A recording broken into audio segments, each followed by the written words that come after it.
সকাল 5:30 বাজে, অথচ দেখেন চারিদিকে ফাঁকা, কোনো লোকজন নাই, মানুষজন নাই।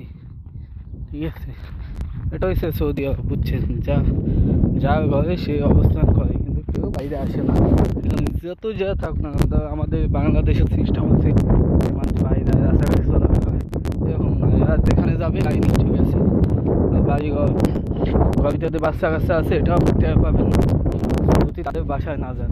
ঠিক আছে, তাদের বাসায় না গেলে আপনি টের পাবেন না যে এই বাড়িতেই বাচ্চা কাচ্চা আছে বা পোলাপান আছে। কারণ তারা বাইরে হয় না। ঠিক আছে, তারা সারাদিনে ঘরের ভিতরে থাকে, তারা খেলাধুলা সব কিছু ঘরের ভিতরে করে। হয়তো স্কুলে যাওয়ার সময় তারা গাড়িতে যায়, আবার গাড়িতে আসে, আবার কোথাও যাওয়া লাগলে তারা গাড়িতে যায়। সৌদি আরবের রোডটা প্রচুর গরম। ঠিক আছে, দেশের রোদের তাপ বেশি, সেই কারণে তারা গাড়িটা চলে। আর আমরা যারা নবী আছি, বাঙালি, পাকিস্তানি, ইয়ামিনি, মাসি, বিভিন্ন দেশ থেকে যারা আইছি, তারা একটু বিকেলবেলা বাইরে বা রাস্তাঘাটের দোকানে যাই এগুলো। তাছাড়া আপনি সৌদিকে পাবেন না কোনো জায়গায়। দেখা যাবে তারা গাড়ি নিয়ে যাবে, গাড়িতে যাবে, তারপর কেনাকাটা শেষ, আবার তারা গাড়িতে করে চলে যাবে। দেখছেন আশেপাশে কত বাড়িঘর, অথচ সবই ফাঁকা, কোনো লোকজন নাই।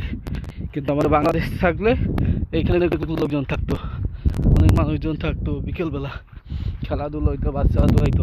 কিন্তু সৌদি আরবে এই সিস্টেমটা নাই।